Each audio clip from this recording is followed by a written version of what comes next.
C'est cool, on est plus de 50 sur ce live. Merci à vous tous d'être génial, absolument, c'est vraiment cool. Donc, on va commencer. Déjà, vous pouvez poser vos questions. Merci à vous tous d'être là. Là, il y a pas mal de monde qui se connecte, donc c'est cool. Nadège, je vais te présenter rapidement. Merci à toi d'être là cet après-midi. Donc, pour celles et ceux qui ne connaissent pas Nadège, donc c'est une amie naturopathe diplômée depuis déjà pas mal de temps. Nadège, je crois que tu es naturopathe depuis un certain temps déjà. Oui. De la région parisienne. Alors, Nadège, est-ce que tu peux nous présenter un petit peu ton activité, sur quoi tu t'es spécialisée? Nadège est également youtubeuse, donc vous allez pouvoir retrouver sa chaîne YouTube Nadège naturopathe, le bonheur et la santé. Donc c'est bien ça, si je me trompe pas.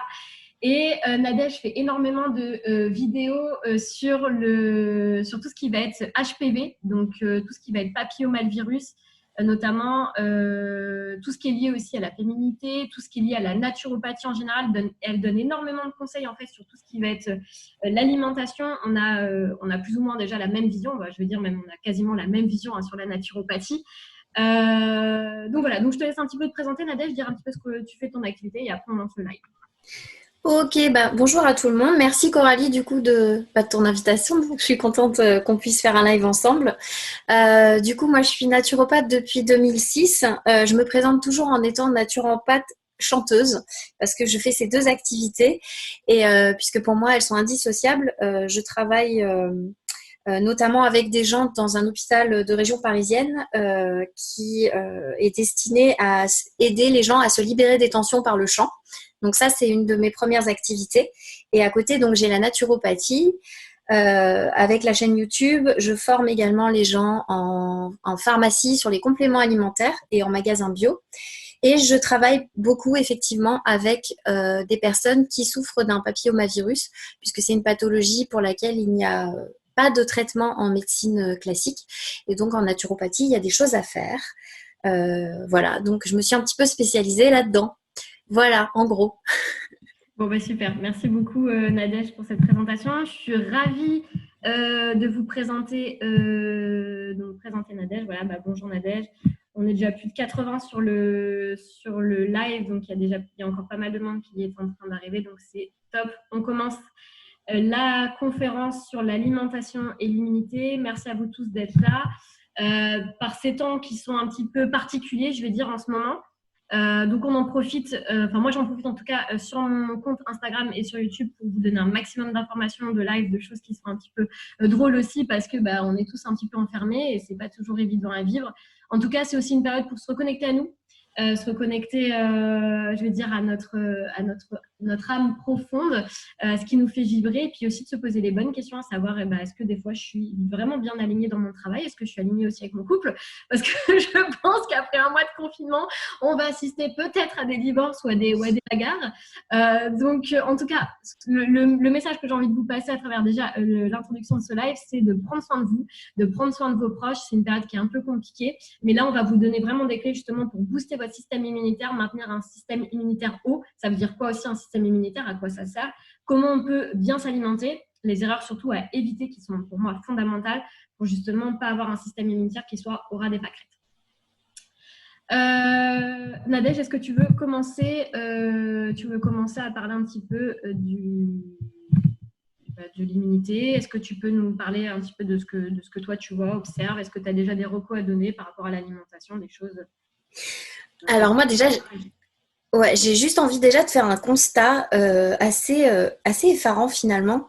Vous avez remarqué que les gens allaient pas mal dans les supermarchés, donc déjà se précipitaient vraiment dans les supermarchés. Mais ce que je vois surtout là-dedans, c'est la tête des caddies. Alors, il y a déjà une grosse quantité, certes, mais alors les caddies, ils font vraiment très peur. Hein. Pâte blanche, viennoiserie, plein de petits gâteaux, donc plein de denrées non périssables, certes, mais ça fait peur, quoi. Je me dis, pour garder l'immunité, je vois, il y a des pains au chocolat, des sodas. Donc, certes, on peut faire des provisions, mais à ce point-là, et avoir autant de produits qui ne contiennent rien au final et aucun élément nutritif, ça va pas du tout aider, bien au contraire. Voilà, c'est le premier constat que j'ai envie de faire. Ouais, tout à fait. Alors, c'est vrai que je vais rejoindre Nadège sur ça. C'est vrai qu'on a vu énormément de personnes paniquer par rapport à ce qui se passe au coronavirus. Ce que j'ai envie de dire, effectivement, déjà, ça va être de ne pas forcément vous ruer vers les Twix, vers les Mars, les glaces, vers tout ce qui est absolument idéal pour la santé, clairement. Mais voilà, de toujours garder autant que possible avec les conditions actuelles, de garder vraiment une assiette qui va être simple et digeste. Si vous me suivez depuis déjà pas mal de temps, vous savez à quel point j'aime les assiettes qui soient simples et digestes et non pas avec 36 000 aliments. Donc de vraiment voilà, favoriser des assiettes qui soient simples et digestes. Donc on garde vraiment un équilibre au niveau de l'assiette, de pas, comme disait Nadège, d'éviter tout ce qui va être un excès de féculents, encore une fois, et tout ce qui va être plat industriel, plat transformé, même si des fois on n'a pas toujours le choix, mais en tout cas vraiment au maximum à 80-90% du temps, de vraiment favoriser en fait une alimentation qui soit la plus, je vais dire, saine possible, digeste, assimilable et individualisée en fonction de votre mode de vie, si vous entraînez énormément, si vous êtes sportif, si vous êtes plutôt sédentaire, si vous êtes plutôt dans le mental, il y aura des adaptations à faire en fonction de vous, qui vous êtes et aussi de vos antécédents et s'il y a des pathologies ou des symptômes actuels. Et moi, je vais compléter juste, Nadège, avant que tu rebondisses sur ça, je vais compléter aussi sur un point qui est pour moi fondamental et que malheureusement, qui n'est pas assez expliqué, c'est sur le grignotage, encore une fois. On en parle, on dit voilà, il ne faut pas grignoter, c'est mauvais, manger 5 fruits et légumes par jour, ne pas grignoter entre les repas, mais personne ne vous dit pourquoi. Je vais vous expliquer simplement pourquoi, pour moi, c'est une des principales causes de l'effondrement du système immunitaire, pour l'avoir vu et constaté en plus notamment dans les troubles digestifs, parce que je fais énormément de consultations sur ça avec le programme en ligne également, mais aussi parce que à travers en fait des fois les consultations que j'ai pour les enfants ou les bébés, en fait on se rend compte à quel point ça participe à l'effondrement du système immunitaire et que rien que ce geste pourrait être évité par, je veux dire, toute la population. En fait, on pourrait vraiment éviter des infections, des infections ORL à répétition, des angines, des pharyngites, ou même des choses en fait qu'on ne peut pas soupçonner, qui sont dues vraiment à ce grignotage et ce fléau qui est en permanence présent dans nos sociétés. Parce que malheureusement aujourd'hui, bon là c'est plus le cas, mais quand vous vous baladez en ville, on est soumis tout le temps à de la pression alimentaire, des gaufres, des cacahuètes, des chips, des donuts, des machins, des trucs comme ça. Et en plus, vous avez l'odeur qui passe avec. Un petit pain au chocolat à 16h, c'est bien ça. Puis un petit café à 10h, 10h30, c'est la pause, c'est la pause des collègues, vous savez, quand vous arrivez au boulot, etc. Et en fait, moi, ce que je me rends compte, c'est que souvent, quand je demande en consultation, est-ce que vous grignotez? Les gens me disent non. Mais quand je demande, quand vous arrivez sur votre lieu de travail, est-ce que vous prenez un café? Ah bah oui, attendez, bien sûr que je vais prendre un café, je vais à la machine à café avec les collègues, etc. Et du coup, je leur dis, mais alors attendez, vous m'avez dit il y a 2 minutes que vous ne grignotez pas. Ah oui, mais attendez, mademoiselle Béguin, c'est pas un grignotage, le café. Donc là, en fait, encore une fois, on va être vraiment ciblé sur 3 repas par jour avec une collation vers 16-17 heures, ça on y reviendra après avec Nadège, parce que quand vous grignotez, que ce soit du café ou du thé ou ne serait-ce qu'une miette de pain, il y a des gens qui me disent, je grignote pas, mais c'est vrai que quand je fais les magasins ou les boutiques, je vais facilement goûter un petit morceau de pâté qu'on nous fait goûter à l'hypermarché, ou je vais goûter un fruit ou quelque chose comme ça. Vous relancez un processus enzymatique de digestion et vous monopolisez votre système immunitaire local à cette digestion. Donc, ça veut dire que pendant que vous êtes en train de digérer, que votre système immunitaire local est concentré sur l'estomac, il ne va pas être concentré sur tout ce qui va être à l'extérieur. Or, on a besoin de notre immunité extérieure justement pour contrer tout ce qui va être virus, champignons, bactéries à longueur de journée. Il faut comprendre que notre système il se focalise en fait, il combat tous les jours des infections et en fait, il y en a énormément autour de nous. C'est pas juste comme ça, des fois l'hiver on tombe malade.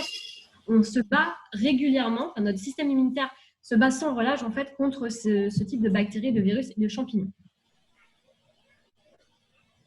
Voilà. Je te laisse la parole, Nadège, parce que j'ai un peu monopolisé l'essentiel. Au revoir.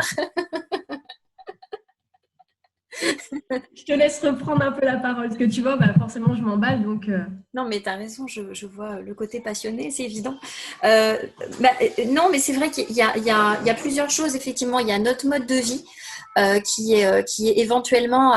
c'est vrai qu'on est confiné, mais je pense qu'il y a vraiment des choses à faire à notre niveau, parce que le constat, en fait, que j'avais envie de faire, avant de vraiment rentrer dans le vif du sujet de l'alimentation, c'est que là, ce qu'on nous propose, c'est qu'on est face à un virus pour lequel il n'y a pas de traitement. Voilà, en gros, c'est ça, il n'y a aucun traitement.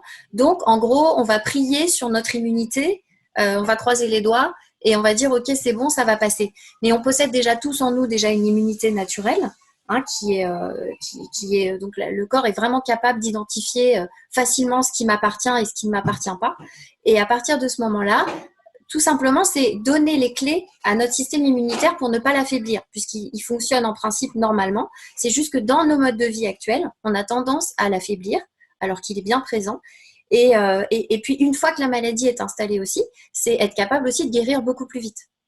Donc, je pense, durant le live, c'est peut-être d'identifier, et là, on s'était mis, tu es d'accord avec moi, c'est que d'identifier en fait ce qui va affaiblir le système immunitaire, ce qu'on a déjà présenté juste avant, effectivement, un des grands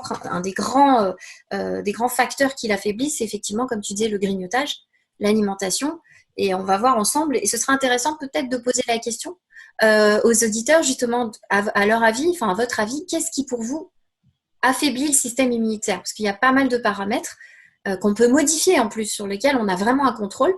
Donc, du coup, voilà, selon vous, j'ai envie de poser cette question. Qu'est-ce qui affaiblit le système immunitaire? Alors ouais, effectivement, ça va être intéressant justement de voir les réponses, de voir pour vous, effectivement, comme l'a dit Nadège,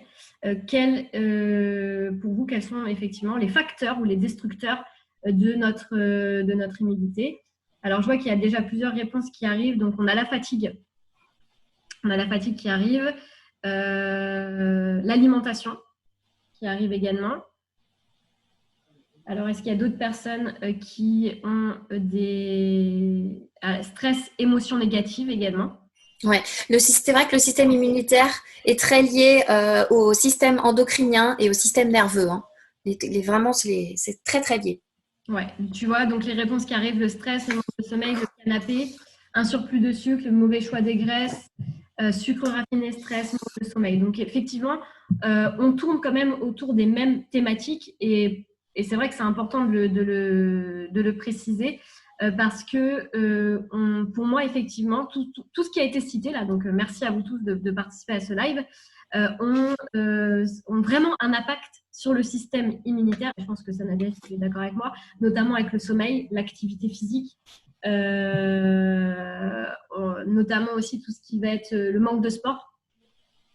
Ouais, le manque ou l'excès de sport, même j'ai envie de dire, effectivement. Bon, en ce moment, l'excès de sport, chez soi, à moins de faire du vélo 24 heures sur 24, mais on est un peu plus limité. C'est vrai qu'on est plus dans le manque en ce moment que dans l'excès, je pense. Oui, donc effectivement. Moi, j'ai envie de rajouter aussi tout ce qui est cigarette aussi. Oui. Alors, c'est important. C'est vraiment dans le cadre de ce qui se passe actuellement. La fumée, en fait, cause certains facteurs qui sont évidents au niveau de certaines pathologies. Mais j'avais quand même envie de le dire parce que je trouve que c'est important.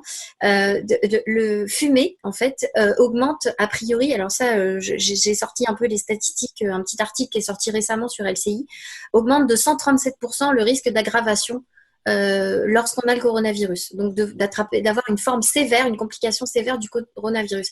Et 137%, c'est pas rien du tout. Ouais. C'est assez énorme et c'est vrai que tu as raison de repréciser encore sur ça parce que c'est des choses qui sont simples et qui pourraient être justement diminuées. Enfin, pour les fumeurs, je sais que c'est pas évident quand on leur dit d'arrêter de fumer, mais qui pourraient être potentiellement un petit peu mis en place ou en tout cas de réduire effectivement la cigarette, de trouver des substituts qui vont permettre justement de faire de la cohérence cardiaque, par exemple, quand on va avoir envie de fumer, de s'aérer, d'appeler quelqu'un pour limiter en fait au maximum en fait la prise de cigarette. Je regarde évidemment les personnes qui consomment régulièrement des médicaments aussi. On peut en parler. Ça peut être un facteur aussi qui favorise la chute des défenses immunitaires. La pollution, évidemment, environnementale, y compris la pollution au champ électromagnétique. Le Wi-Fi, si votre Wi-Fi est branché en permanence à la maison, c'est sûr que y a vraiment un lien qui a été fait justement qui prouve en fait qu'effectivement il y a une baisse des défenses immunitaires lorsqu'on subit un champ électromagnétique permanent. Alors, je sais que c'est pas évident quand on vit en appartement où le Wi-Fi du voisin est branché 24 heures sur 24. C'est pas facile. Ouais, là encore, je me permets d'ajouter, Nadège, là encore, c'est aussi à nous, notre responsabilité, qu'on soit en appartement ou en maison, d'installer, aujourd'hui c'est possible avec les box, d'installer des heures en fait où on va programmer l'arrêt de la box, c'est-à-dire de 23 heures à 7 heures du matin, la box est coupée, enfin elle se coupe automatiquement. Donc là, c'est à chacun aussi de couper son Wi-Fi pour éviter encore plus la propagation des ondes qui, on le sait aujourd'hui, ont une influence sur le système immunitaire, sur notre corps, parce que ce sont des ondes. En fait, on dit que ça a un impact, mais le problème, en fait, c'est que ça n'est pas perceptible à l'œil humain, mais par contre, ça l'est au niveau de nos cellules et de ce qu'elles reçoivent en fait en termes d'information. Donc, tout à fait, Nadège. C'est important de le redire. Ouais, et justement pour se protéger au niveau des ondes, puisqu'on parle d'alimentation, un petit tips aussi, je trouve qu'il peut être intéressant parce que j'ai pas mal travaillé dessus, étant ancienne électrosensible aussi, c'est d'utiliser énormément d'oméga 3. Oui. Voilà, qui peut être un vraiment très très grand protecteur. Alors voilà, on peut en parler des oméga 3, puisque on sait que ça altère en fait la barrière hémato-encéphalique, les champs électromagnétiques. Tout ce qui constitue la membrane de nos cellules est constitué principalement d'oméga 6 et d'oméga 3. On ne manque pas d'oméga 6, mais par contre des oméga 3, moi j'ai tendance à en conseiller tout le temps, toute l'année, pour tout le monde quasiment, parce qu'on ne les synthétise pas, on doit en apporter tous les jours. Et je trouve que c'est un des grands moyens de se protéger. Et en plus, ils sont là aussi pour renforcer le système immunitaire. Donc ça, c'est quelque chose à mettre dans l'alimentation tous les jours. Vraiment tous les jours. Donc les sources d'oméga 3, je pense que si tes auditeurs en fait ont l'habitude de t'écouter, je pense qu'ils doivent connaître un petit peu les sources d'oméga 3, mais on peut les renommer. On a des oméga 3 qui sont d'origine animale, donc tout ce qui est poisson, sardines, maquereaux, saumon. On peut en avoir aussi dans les œufs de poule qui ont été nourris avec des graines, pas mal de graines de lin, des choses comme ça. Et puis on en a dans le côté dans les graisses végétales. Donc moi j'apprécie énormément l'huile de noix, puisque c'est une des plus équilibrées en 3, 6 et 9, en oméga 3, 6 et 9. Donc pour moi, c'est une de mes préférées. Après, il y en a d'autres, évidemment, cameline, périlla, etc. Mais voilà, si je privilégie l'huile de noix, en tout cas en ce qui me concerne, je trouve que c'est la plus intéressante. Et c'est facilement 1 cuillère à soupe, 1 à 2 cuillères à soupe par jour. Ouais. Facile. Et les enfants, c'est pareil. Ma fille, moi, elle a 2 ans et demi, 3 ans et demi, pardon. On lui donne clairement 1 à 2 cuillères à café, pour le coup, par jour. Mais voilà. Ouais. Alors tout à fait, Nadège, je me permets de compléter ce que tu dis. C'est extrêmement important par rapport à comme tu disais, l'immunité, notamment dans les oméga 3. D'ailleurs, je vais poser une question justement à tous les participants du live. Est-ce que, on va faire le petit test de savoir si vous êtes en carence d'oméga 3 ou pas. Est-ce que vous avez la peau crocodile sur les jambes, mesdames et messieurs, parce que je vois qu'il y a aussi des hommes qui sont dans le live. Alors, la petite particularité, c'est de savoir si vous ne mettez pas d'huile, pas de crème, est-ce que votre peau ressemble à une peau de crocodile?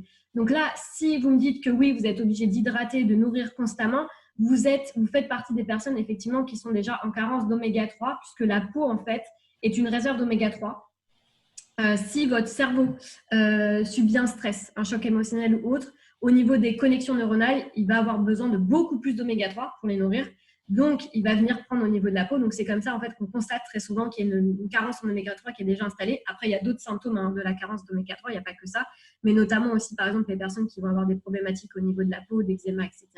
Donc, déjà, si vous avez effectivement une peau qui est plutôt à tendance sèche ou même plutôt à tendance atopique, n'hésitez pas à vous supplémenter effectivement aussi bien dans votre alimentation que par le biais de compléments alimentaires d'oméga 3. Et comme le disait Nadège, en fait, moi aussi, j'ai une préférence pour l'huile de noix ou l'huile de germe de blé qui est excellente.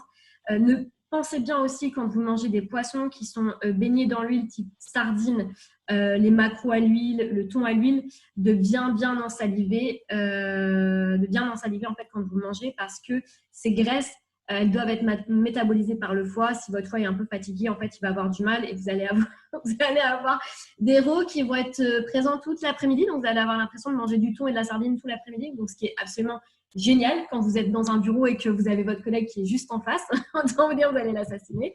Mais sinon, voilà, pour compléter ce que disait Nadège, je suis tout à fait d'accord avec le fait de manger effectivement du poisson gras, du poisson maigre, des huiles. Voilà, des huiles de bonne qualité. Ça va être extrêmement important effectivement pour faire le plein d'oméga 3 parce pour moi aujourd'hui, on est 90% de la population française en tout cas à être carencée. Je ne sais pas si tu es d'accord avec moi Nadège sur ça, mais je pense que toi aussi tu vois énormément de personnes. Ah non, mais c'est clair, moi, c'est, toutes les personnes que je vois en consultation ont une carence en acides gras essentiels et particulièrement en oméga 3. Et moi, j'ai tendance à en donner, je vous dis, tout le temps pour tout le monde, toute l'année. C'est ce que je dis maintenant, principalement. Ouais, complètement, complètement.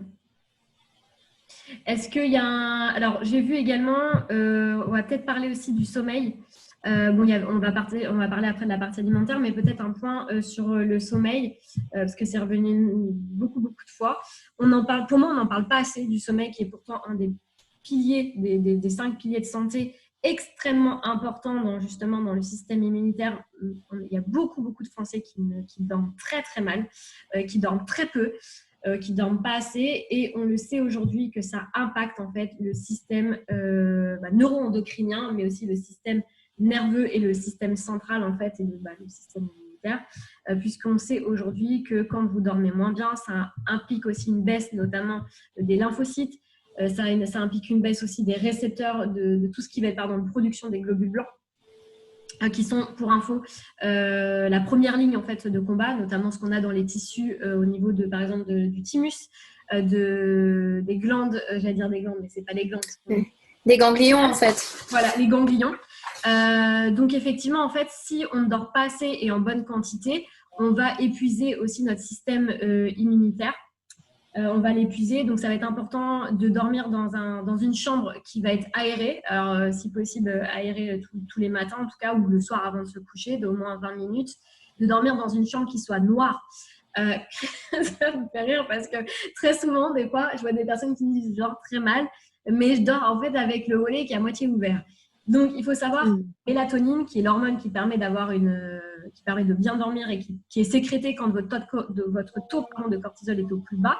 Le taux de cortisol, pour rappel, c'est le taux qu'on fabrique quand on est stressé, par exemple, quand on va se faire poursuivre par un lion, ou ça ne m'arrive jamais maintenant, mais quand en tout cas, on va être poursuivi ou stressé, par exemple, dans notre travail, on va produire beaucoup de taux de cortisol. Quand le taux de cortisol est au plus haut, le taux de mélatonine est au plus bas. C'est pour ça que quand vous êtes stressé, on va avoir beaucoup, beaucoup de mal à dormir et qu'on va avoir des pensées, etc., qui vont nous réveiller. Première chose pour moi, donc déjà vider ses pensées, faire de la cohérence cardiaque, aller courir, etc. Et deuxième point, dormir dans une chambre qui soit aérée et noire. Quand vous ne dormez pas dans une chambre qui est noire, vous ne fabriquez pas la mélatonine se stoppe à partir du moment où vous avez un rayon de soleil, la lumière du jour qui vient. Donc c'est pour ça que ça va venir stopper. Et des personnes qui dorment pas forcément dans le noir vont avoir un sommeil de moins bonne qualité. Ouais, et je rajouterais aussi, tu parlais du cortisol, donc les hauts taux de cortisol sont effectivement liés à des taux très bas, enfin pas des taux, oui, d'utilisation des globules blancs, enfin des macrophages, des cellules actrices de l'immunité. On le constate vraiment par les gens qui prennent des corticoïdes, évidemment, ont un système immunitaire très très bas aussi. Donc tout ce qui est lié au cortisol, on empêche en fait le système immunitaire finalement de bien fonctionner. Donc c'est vraiment important à ce niveau-là. Donc c'est effectivement important. Le sommeil est crucial et baisser les niveaux de cortisol aussi, donc savoir réguler son stress, c'est vraiment important. Voilà, juste pour rebondir, voilà, par rapport à ce que tu disais. Ouais, mais complètement, Nadège, tu as complètement raison sur ça. C'est vrai que malheureusement aujourd'hui, on n'en parle pas assez encore une fois, mais le taux de stress est tellement important en France que on se rend pas compte qu'il y a des personnes qui, comme elles partent en vacances, et ben se disent dès que je suis en vacances, je suis malade. Pourquoi ? Parce que le taux de cortisol est tellement haut qu'à un moment, il y a un effondrement du système surrénalien. Donc, pour info, les petits glandes qui sont situés au-dessus des reins. Et donc, je tombe malade parce qu'en fait, je suis tellement épuisée qu'en fait, le corps relâche tout. le système immunitaire se relâche. Et là, c'est là où je me tape les maux de dos, je me tape une rhinopharyngite ou autre. Après, il faut accompagner ça, c'est-à-dire que c'est OK, comme je dis souvent, de tomber malade de temps en temps, parce que votre système immunitaire, il est là, il est présent, et que des fois, c'est tout à fait normal. Et il faut qu'il y ait de la maladie, il faut que ça circule. Pour moi, c'est jamais bon quand vous ne faites pas de rhume ou rien du tout pendant des années et des années, parce qu'en général, quand il y a quelque chose, c'est là en fait où ça pète un gros coup. Donc, je préfère voir effectivement des petites pathologies, des petits symptômes de temps en temps, quelqu'un qui va être embêté par des petites remontées acides, par un petit mot de tête, par une petite angine de temps en temps, plutôt que rien du tout. Je pense que tu vas confirmer ça, Nadège, aussi dans ta pratique. Ouais, non, mais c'est clair. Oui, oui, les maladies sont là aussi pour nettoyer parfois. On fait juste du nettoyage. Donc, quelqu'un qui tombe jamais malade, ça peut être aussi quelqu'un qui est tout le temps malade. Il y a un risque effectivement de baisse de système immunitaire parce qu'il y a une infection qui revient régulièrement. Mais quelqu'un qui n'est jamais malade, ouais, on peut se poser des petites questions des fois. Ouais, tout à fait, tout à fait. Et là, c'est vrai que je vais plus m'adresser aux hommes, et je pense que Nadège, tu vas être d'accord avec moi. C'est souvent chez les hommes, on constate ça, où ils sont un peu moins malades que les femmes, parce qu'ils ont aussi une résistance à maintenir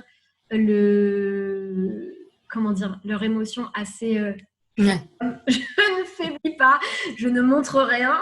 Et donc, en fait, très souvent, comme ils cadenassent tout, eh bien, c'est l'homme dur, l'homme qui tient la maison, qui tient tout. Et c'est vrai que on a plus souvent tendance à avoir des hommes qui vont faire des pathologies plutôt lourdes d'un coup, plutôt que les femmes qui vont, elles, exprimer quand elles sont tristes, pardon, exprimer quand elles sont en colère, exprimer quand elles sont malades. Donc, laissez exprimer vos émotions aussi, ne pas cristalliser l'émotion sur vous, mais vraiment de la laisser s'exprimer, parce que, encore une fois, plus on va retenir, plus on va cristalliser, plus ça va s'imprimer aussi sur les organes qui vont être je veux dire, concernés par là, en fait, où vous allez cristalliser les mots, ne pas dire aussi des choses, par exemple, hein, vous allez peut-être faire une angine 2-3 jours après. Oui, tout Alors, à fait. ouais. Alors, je vois qu'il y a pas mal de questions qui arrivent sur le live. Bonjour à tous ceux et celles qui nous rejoignent. On va peut-être parler. Alors, je vois qu'il y a pas mal de questions aussi sur la partie alimentaire. Nadège, est-ce que tu veux peut-être commencer à donner des premiers principes sur l'alimentation, ou parce qu'il y a des personnes qui se demandent aussi quels aliments elles doivent consommer justement pour booster l'immunité?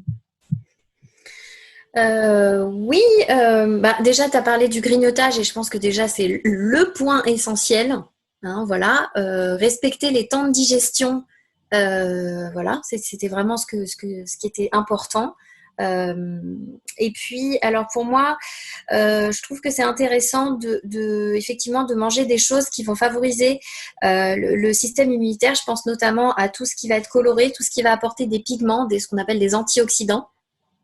Ce qu'on retrouve beaucoup dans les légumes, dans les fruits, en fait, puisque ces antioxydants, en fait, vont vraiment nous permettre d'agir, et d'agir notamment sur les cellules actrices de l'immunité, hein, qui sont les cellules, entre autres les cellules T, mais il n'y a pas que ça, il y en a plein d'autres. Et les cellules T, en fait, elles sont... je ne sais pas si on vous a déjà parlé de la mutation des gènes.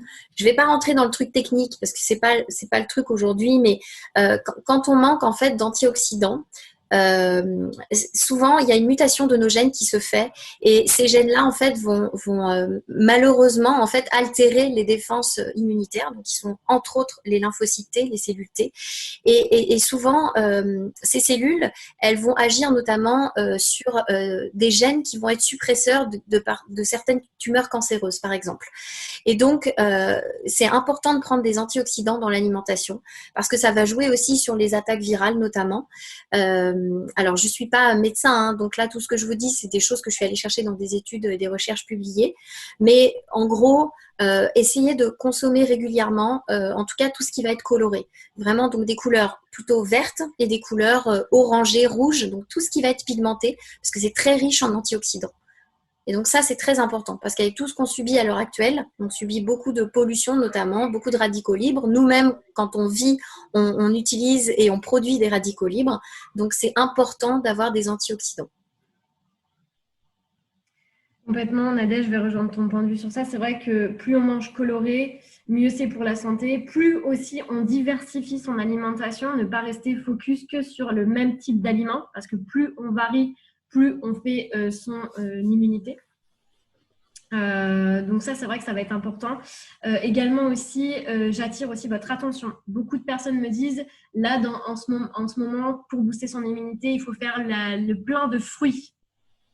Oui, alors oui, on est d'accord. Ok. Je pense que qui suivent Nadège et qui me suivent moi aussi sur YouTube, pardon, je pense que vous connaissez déjà notre point de vue sur ce sujet. Alors, on va refaire un point rapidement sur ça. Pourquoi, à quel point, en fait, justement, de manger 5 fruits et légumes par jour, malheureusement, très souvent, moi, de ce que je vois dans les consultations, c'est plus 4 fruits et un légume, voire des personnes qui vont manger énormément de fruits en se disant, voilà, je vous fais le plein de vitamine C. En plus, en ce moment, on nous dit que voilà, il y a le coronavirus, etc. Il faut booster le système immunitaire, donc on va prendre de la vitamine C sous forme de l'acérola, donc vitamine naturelle, ou après avec des fruits. Or, en fait, aujourd'hui, pour moi, il y a une grosse problématique qui se pose avec ça, c'est-à-dire que l'excès de fruits va notamment en fait venir déjà impacter votre système digestif si vous avez un système digestif qui va être potentiellement faible. En plus, ça va dépendre aussi à quelle heure vous prenez les fruits et surtout en quantité par rapport à votre métabolisme de base. Donc ça, en fait, ça va être très important de réduire aussi votre consommation de fruits parce qu'on se dit, bah voilà, je fais bien les choses. Moi, je l'entends en longueur de journée, hein, vraiment, que ce soit dans les ateliers, la formation en ligne, les consultations. Je pense que toi aussi, Nadège, ça doit être pareil. Je mange des fruits, mais pourtant, j'ai des problèmes de digestion. J'ai des rhinopharyngites à répétition. J'ai des ballonnements. J'ai tout le temps le nez qui coule. Alors que pourtant, je mange des fruits et des légumes.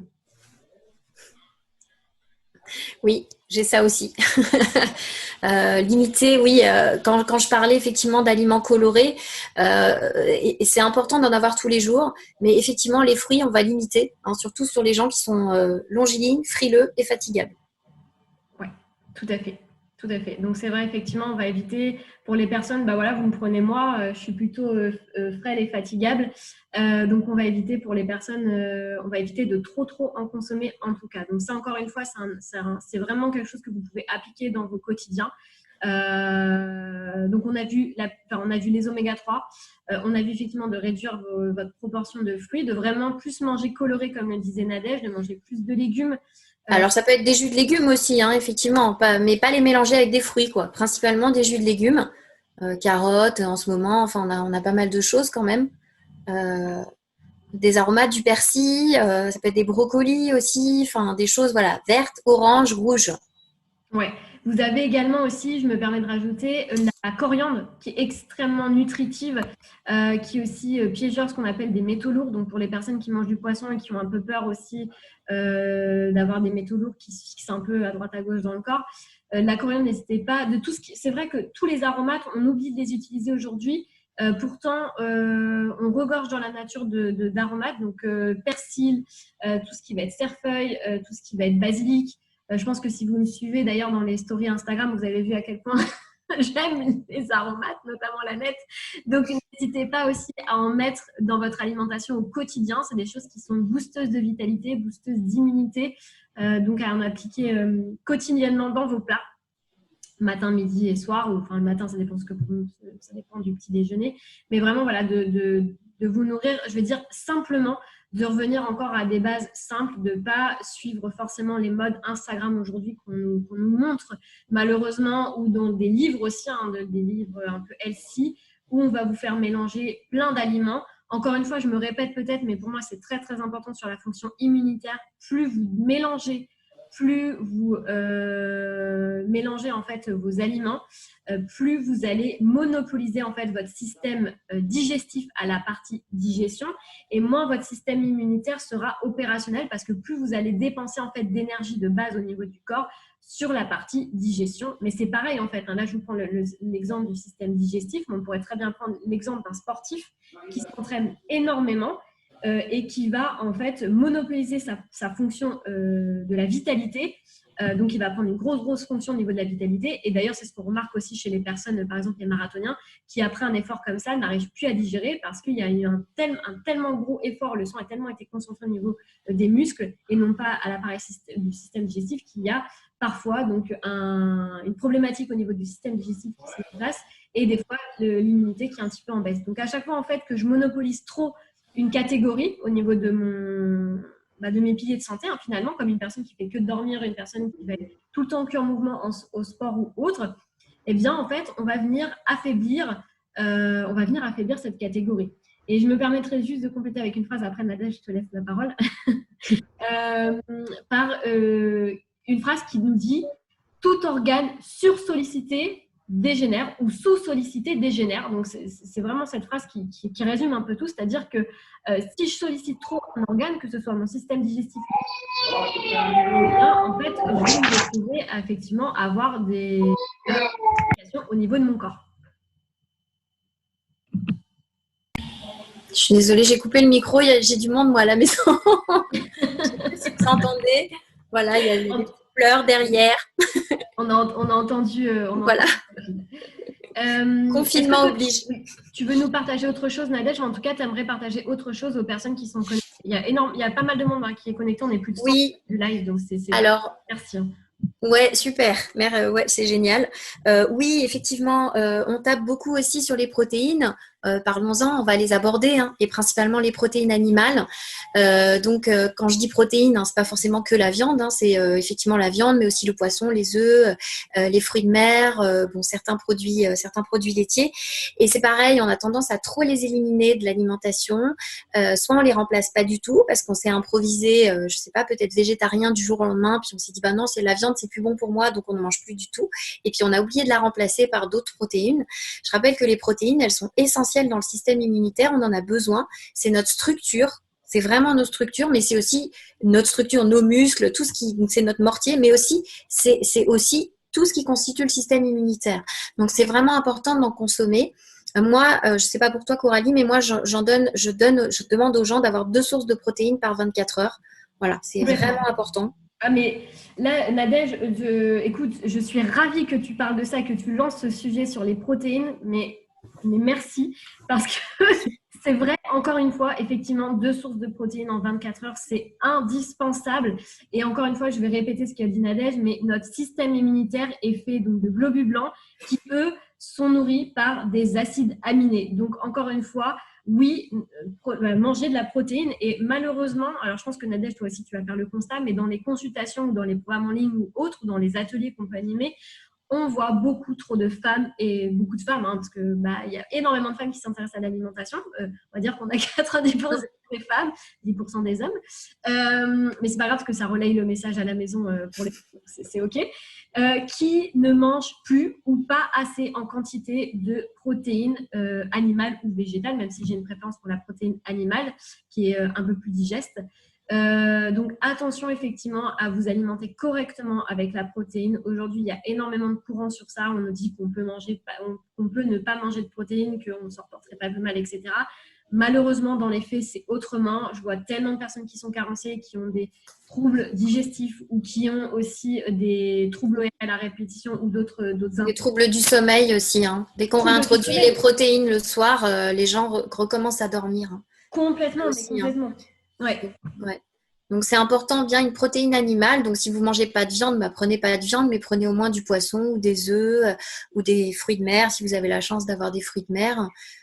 Exceptionnellement du fromage. Moi, je privilégie plutôt la brebis, voilà, plutôt que le lait de vache, évidemment. Donc, si vous suivez la chaîne de Coralie, je pense que si vous suivez la mienne, je pense que voilà, vous savez que voilà, le lait de vache, il n'est pas forcément recommandé, hein, surtout quand on a des pathologies inflammatoires. Mais voilà, c'est vraiment important d'avoir 2 sources de bonnes protéines par 24 heures. Et puis toujours l'associer à un bon glucide.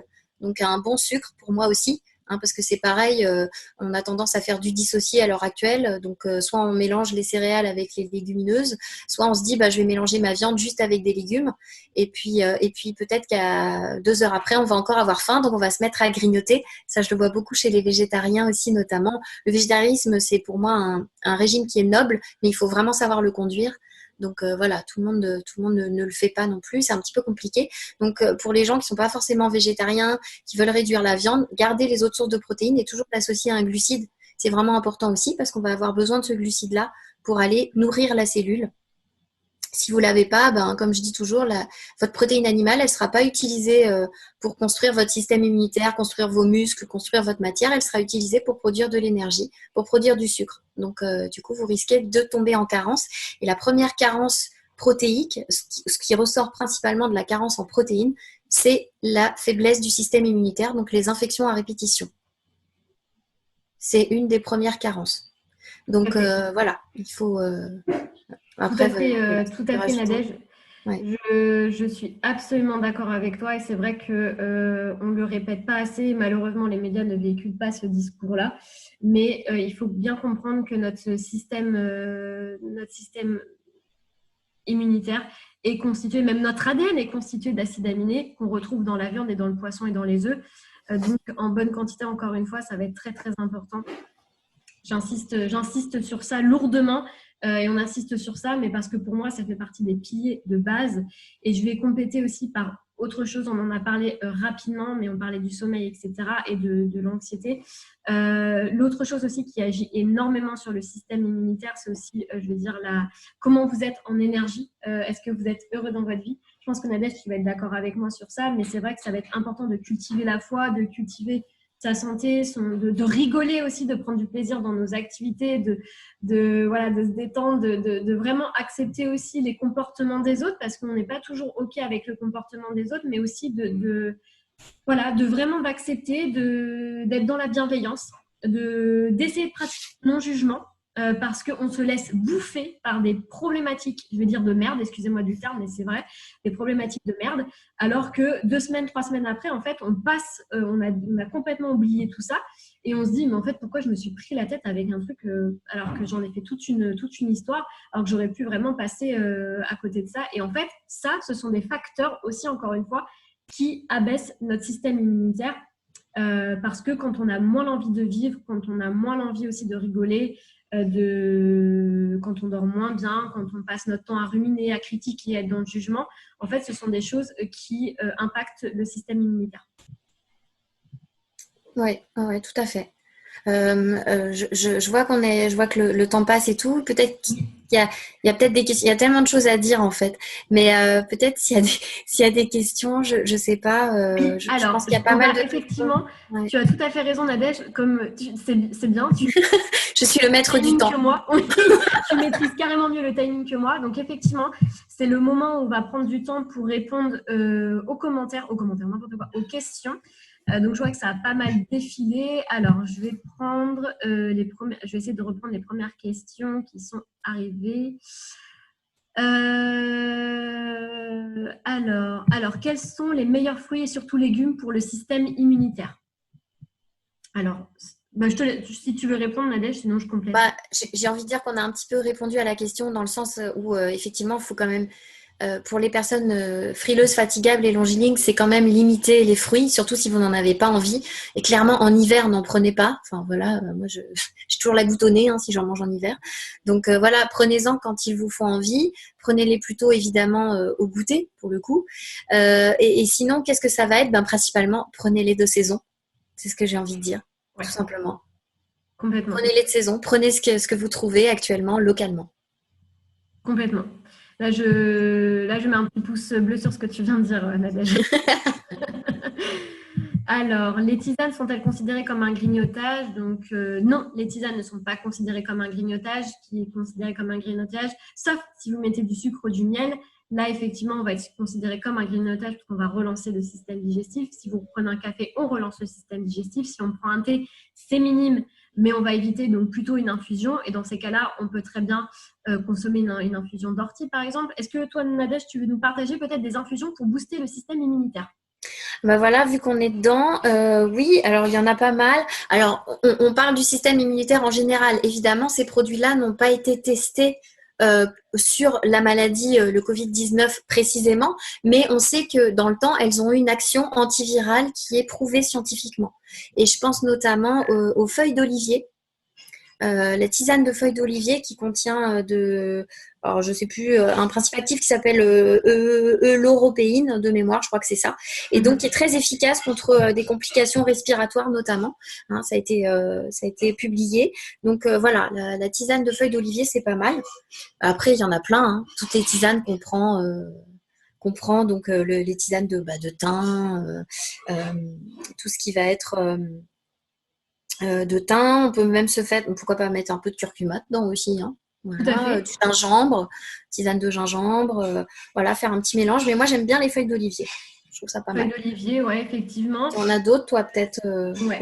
Effectivement, je rejoins Nadège sur le thym, qui est une bonne plante antiseptique et qui va booster aussi le système immunitaire. Après, alors vous avez une plante qui marche bien aussi sur les cas, qui marche bien. Les plantes, c'est un peu compliqué parce qu'il n'y a pas tout le temps des études scientifiques, etc. Mais en tout cas, qui va qui va booster le système immunitaire. Vous avez également le sureau. Vous êtes malade. Alors, la seule particularité de cette plante, c'est qu'elle est assez chère. Mais vous pouvez en trouver en magasin bio ou commander en ligne actuellement. Donc le sureau aussi qui va être une très bonne plante effectivement, et puis je rejoins Nadège avec le thym qui en plus vous pouvez le trouver dans votre jardin, donc ça coûte rien si vous avez un jardin, ou des plantes aromatiques, hein, vous les faites infuser, ça sera très très bien, ou vous les faites sécher et ensuite vous les infusez. Mais effectivement on a parfois des moyens qui sont à proximité de chez nous, donc on n'a même pas besoin de dépenser forcément beaucoup d'argent. Alors, je continue avec les questions. Alors, tac. Alors, juste là, je vois qu'il y a un petit message d'un retour. Depuis quelques mois, je suis les conseils de Coralie en mangeant des protéines le soir. Le changement est probant. Ben voilà, merci. Super. Ça, c'est génial parce qu'en fait, ça veut dire que quand vous passez à l'action, il y a des résultats. Donc, j'encourage toutes les personnes qui sont connectées aujourd'hui, maintenant, tout de suite, à passer à l'action autant que possible. C'est bien d'écouter un live, mais c'est mieux de faire. Hein. Donc, encore une fois, on se met en mouvement. Alors, bonjour. Mes pulsions sucrées sont encore pires que d'habitude en ce moment de confinement. Cela peut être lié à un problème de porosité intestinale. Comment faire pour les gérer? Merci. Alors, oui, alors c'est vrai que quand on est confiné, moi je trouve que c'est l'aspect psychologique du confinement qui va nous stresser plus que le confinement en soi, puisque de toute façon, quand vous êtes malade, par exemple, vous êtes chez vous et vous paniquez pas à l'idée de vous dire je vais rester sur mon canapé pendant plusieurs jours. Là, c'est le côté psychologique en fait de se dire je vais pas pouvoir sortir comme je veux, donc il y a cet aspect-là. Donc ça peut être effectivement stressant. Après, il faut voir effectivement pourquoi il y a du grignotage. Souvent, on grignote soit parce qu'il y a parce que en dehors des repas, enfin, ce qu'on mange au repas en général, peut-être n'est pas forcément équilibré, donc on est poussé vers peut-être du sucre par ailleurs. Et puis, il peut y avoir aussi d'autres paramètres qui sont aussi le besoin de s'attendrir un peu, enfin, d'avoir plus de douceur, de s'apporter de la douceur, c'est ce que le sucre apporte. Moi, j'avais juste envie de faire une petite... j'aime bien le côté métaphysique hein, dans les pathologies ou les choses comme ça. Le fait qu'on soit confiné, pour moi, c'est le mot confiné, ça peut être un jeu de mots en langue des oiseaux, ça peut être simplement le temps pour se confier à soi. En fait, revenir vers soi, se confier à soi, ça peut être un temps aussi, vous pouvez le voir comme un truc, c'est la panique totale, mais ça peut être aussi le retour à soi et surtout connaître finalement quels sont mes vrais besoins, me reconnecter à ce qui me nourrit en permanence. C'est vraiment important. Et ce qui me nourrit en permanence, c'est quels désirs et quelles émotions quelles émotions j'ai envie d'avoir, qu'est-ce qui me nourrit de façon permanente. Ça, c'est hyper important, je trouve. Et peut-être qu'en réfléchissant à tout ça, en allant regarder un peu ça, on a peut-être moins envie de déplacer ces émotions vers quelque chose de sucré. Hein. Voilà, ça peut être ça aussi. Complètement. Coralie, je te laisse rajouter. Ouais, ah oui, non, mais je suis absolument d'accord avec toi. Moi, pour avoir accompagné des personnes justement sur la partie perte de poids, tout au début, quand j'ai lancé mes consultations, j'étais plus focus sur la perte de poids. C'est vrai qu'en général, ce que je constate, c'est qu'en cas de grignotage ou quand on n'arrive pas à perdre du poids, c'est que déjà, il y a un excès de stress au niveau de la partie de la vie. Donc, on est stressé tout le temps dans sa vie. Et surtout, on n'a pas assez de plaisir, de choses qui nous remplissent. Donc, ça veut dire quoi? Je vais me remplir à l'extérieur par le biais de l'alimentation, par le biais de la cigarette, par le biais des fois des jeux.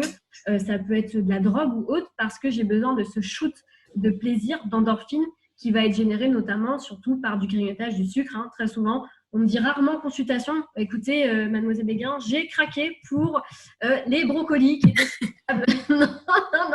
Non, en général, c'est pas ça. En général, c'est le chocolat, c'est les gâteaux, c'est les sucreries, c'est les Twix, c'est les Mars, c'est des glaces, c'est des produits, des chips, des choses comme ça sur lequel on craque. Et donc là, je vais rejoindre Nadège. C'est vrai qu'on va devoir effectivement comprendre ce qui se passe à l'intérieur de nous, pourquoi j'ai tout le temps envie de grignoter, qu'est-ce qui fait que j'ai toujours envie de me remplir, c'est quoi ce trou que j'ai au fond de moi. Est-ce que ça peut être aussi un manque d'amour, ça peut être aussi un manque d'une relation ou autre, qu'est-ce qui fait que justement il faut que j'aille me remplir. Mais très souvent, moi, quand je regarde, c'est vrai que souvent c'est parce que des fois il y a un excès de stress et un manque de plaisir dans sa vie. Donc là, encore une fois, prendre du temps pour soi, respirer, aller faire du sport, appeler des amis, mais justement aller vers des choses qui nous plaisent pour nous remplir et éviter ce type de grignotage. Ouais, et puis peut-être au repas, si je peux ajouter, peut-être aller chercher du coup des sucres de meilleure qualité. Évidemment, au lieu de pain blanc, pâte blanche, prendre des trucs plutôt complets ou semi-complets qui nourrissent un peu plus, qui vont apporter des vitamines du groupe B pour apaiser le système nerveux aussi, notamment. Voilà, aller plus vers des choses comme ça, ce qui fait qu'on sera peut-être moins attiré aussi dans la journée pour grignoter à droite à gauche vers des choses plus sucrées qui vont apporter un réconfort immédiat, je dirais. Ouais, complètement. Alors, je continue avec les questions parce que du coup, ça Ouais, défile un ça petit défile. Ouais. peu. Ouais, on me pose la question s'il y avait un aliment à recommander pour booster son immunité, lequel serait-il? Alors moi, j'ai un aliment qui me vient tout de suite en tête. Nadège, toi, tu diras si tu veux compléter. On pense très peu à citer les fruits de mer, qui sont un vivier de minéraux, de magnésium, de calcium assimilables, biodisponibles, hein, je précise, qui sont riches aussi en protéines et qui permettent aussi d'apporter énormément d'oméga 3 et de reminéraliser des terrains justement qui sont affaiblis, fatigués, dans les cas d'arthrose, dans les cas aussi de fatigue chronique. Donc pour moi, effectivement, le plein de... Alors je sais que c'est cher, tout ce qui va être huîtres, les moules, les crustacés, c'est assez cher, mais par contre, c'est vraiment un super vivier en oligo-éléments assimilables. Et malheureusement aussi, encore une fois, on est tous carencés en oligo-éléments à cause de l'alimentation aujourd'hui qui est conventionnelle, même si on se nourrit avec du biologique, des fois ça ne nous aide pas ça. Et puis aussi par le biais, la fuite de stress, par la fuite aussi notamment d'un excès de fruits. Est-ce que toi, Nadège, tu as peut-être un aliment qui te vient comme ça, que tu aurais envie de recommander? On en a parlé tout à l'heure, mais pour moi, l'huile de noix, c'est voilà. Je reste là-dessus, ouais, vraiment important. Mais ce que tu disais aussi, les huîtres, C'est ton dernier mot. c'est mon dernier mot. Mais non, mais les huîtres, c'est vrai, c'est extraordinaire. C'est extraordinaire. Pour ceux qui sont pas allergiques, effectivement, aux fruits de mer et qui peuvent en manger, mais c'est juste incroyable de manger des huîtres. Il y a tout là-dedans. Il y a tout dans l'huître. Et puis il y a du zinc, comme on disait. Puis la carence en zinc, et ben, elle fait chuter les défenses immunitaires aussi. Voilà. Complètement. Alors là, on me demande aussi, est-ce qu'il y a d'autres compléments alimentaires ou d'autres plantes qui seraient à recommander pendant cette période? Alors, moi, je dirais oui, il y en a pas mal. Alors déjà, tout ce qui est vitamine D, hein, la vitamine D3, Oui. notamment, voilà, si on pouvait prendre ça.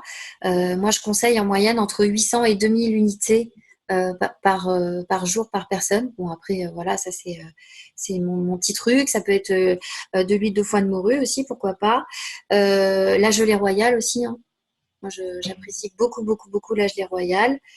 Il y a pas mal de choses. La vitamine C aussi, mais alors pas la cérola, j'ai envie de dire, qui souvent est pas très dosée pour moi. Et puis souvent on l'assime parce que c'est très acide en plus la cérola. Oui. Donc on va souvent la mettre avec soit du sucre, soit donc un dérivé de sucre en tout cas.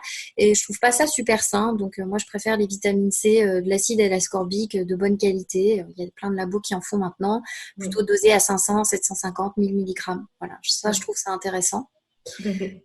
Voilà, je pense que toi tu penses à autre chose Ouais. peut-être. Alors, moi, c'est vrai que j'aurais aussi tendance à recommander l'échinacée en EPF, donc en extrait de plantes fraîches, qui est efficace hein, pour justement, qui est antibactérienne et immunostimulante. C'est une plante immunostimulante. Donc, pareil, ça, vous pouvez trouver ça en magasin bio ou à commander en ligne. En ce moment, c'est vrai que c'est un peu compliqué, l'activité est un petit peu ralentie, mais sinon, vous pouvez commander en ligne.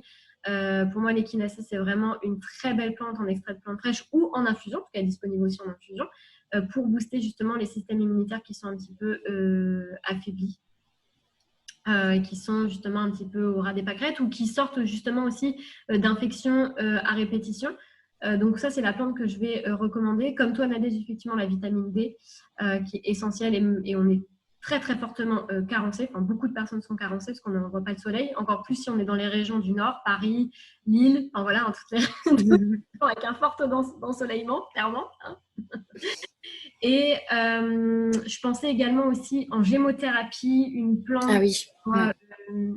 qui est top, aussi bien pour la fatigue, pour la vitalité, pour la partie immunitaire, c'est le cassis en gémothérapie qui est vraiment top. Donc en gémothérapie. Donc ça, si vous ne connaissez pas la gémothérapie, hein, c'est très simple, c'est des bourgeons de plantes qui ont macéré dans de l'alcool, de la glycérine et de l'eau. Et donc on obtient vraiment la propriété de l'essence et le bourgeon en fait, donc vraiment avant son éclosion.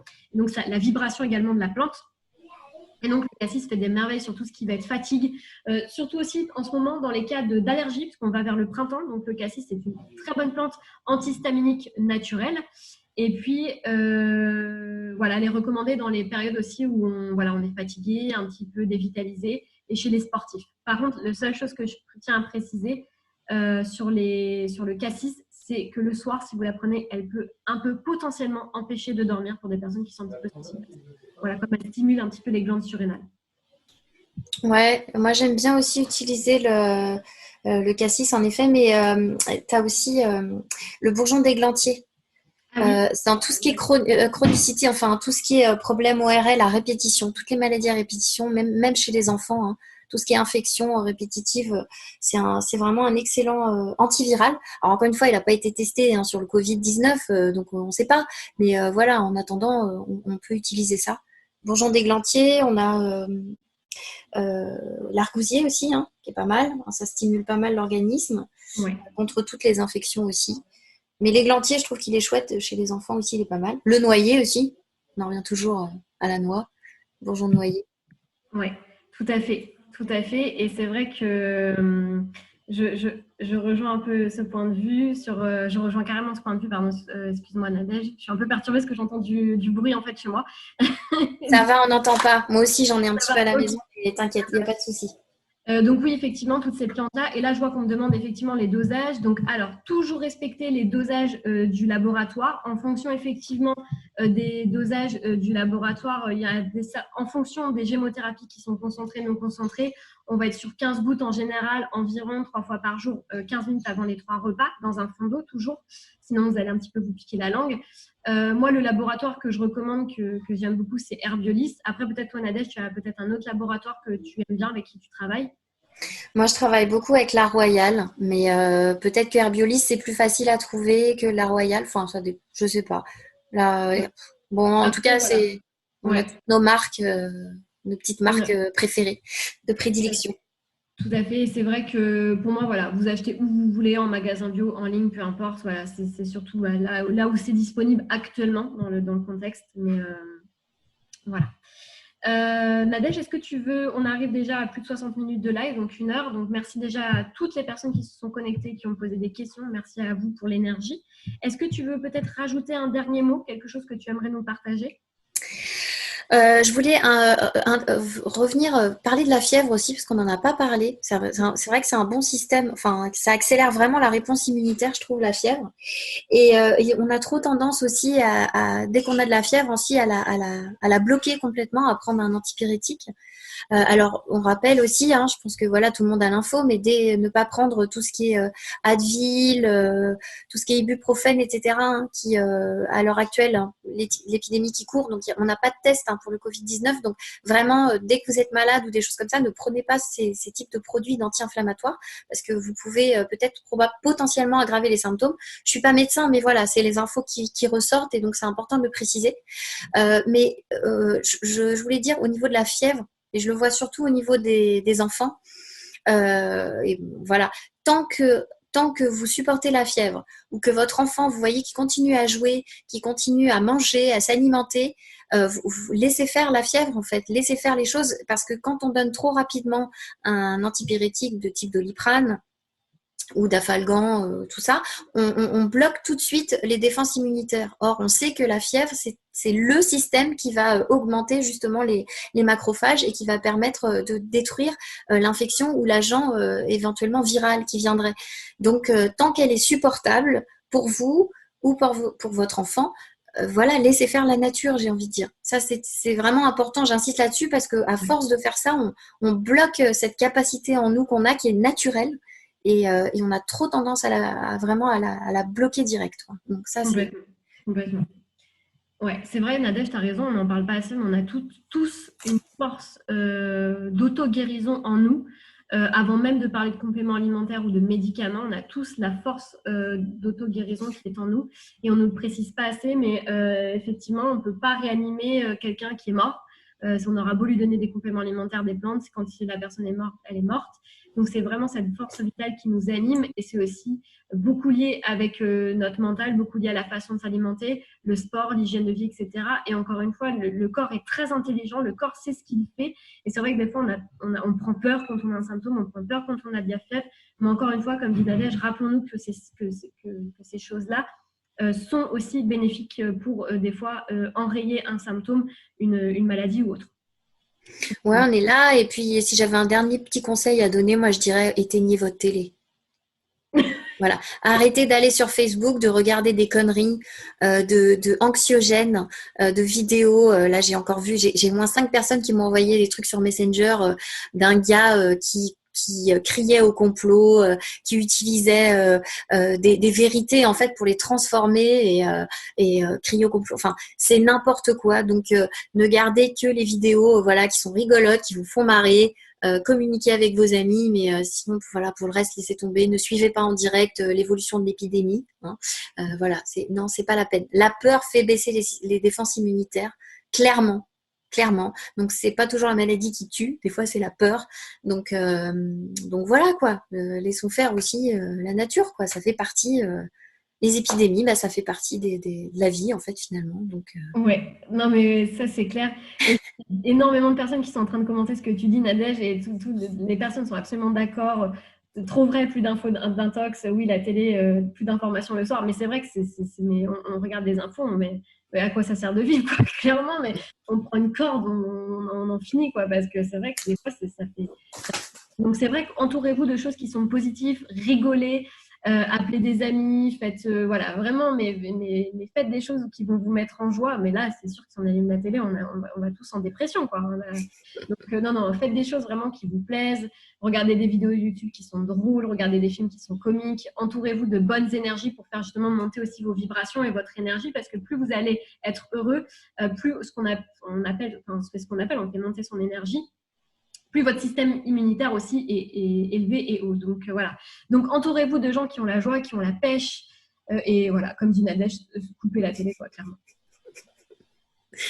voilà, et puis laissez-vous vivre aussi, laissez-vous vivre vos émotions, hein, quelles qu'elles soient.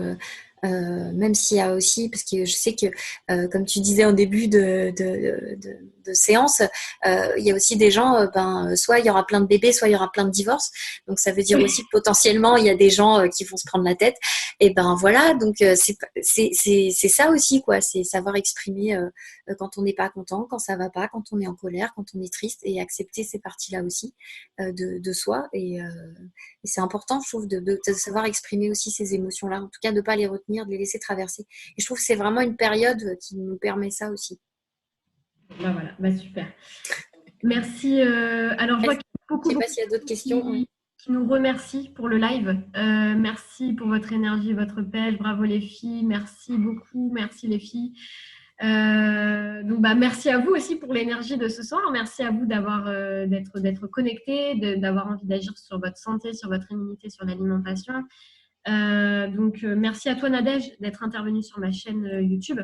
Attends, un grand merci à toi, Coralie. C'était cool pour ce premier live improvisé en plus. Donc, c'était chouette. C'est ça, tout à fait. Donc, voilà, il y a énormément de commentaires qui arrivent, Nadège. Merci beaucoup, c'est extra.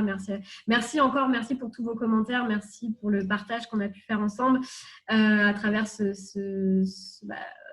situation en ce moment qui est assez particulière.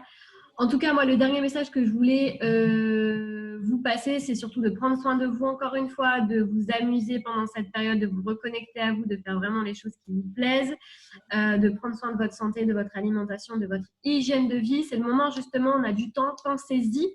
Donc pensez-y. Nadège, peut-être un dernier mot pour dire au revoir à toutes les personnes qui nous regardent. Franchement, merci à tous. C'est génial comment les gens réagissent sur ta chaîne. Je trouve ça super et ouais, ça fait chaud au cœur de voir qu'il y a autant de gens voilà, qui sont connectés à ce moment-là. Donc super, merci. Merci de votre écoute et voilà, de la qualité aussi des échanges et des questions. Ouais. Donc merci à vous. Je vais maintenant couper le live. Grand merci. Et puis on se retrouve très vite. À bientôt.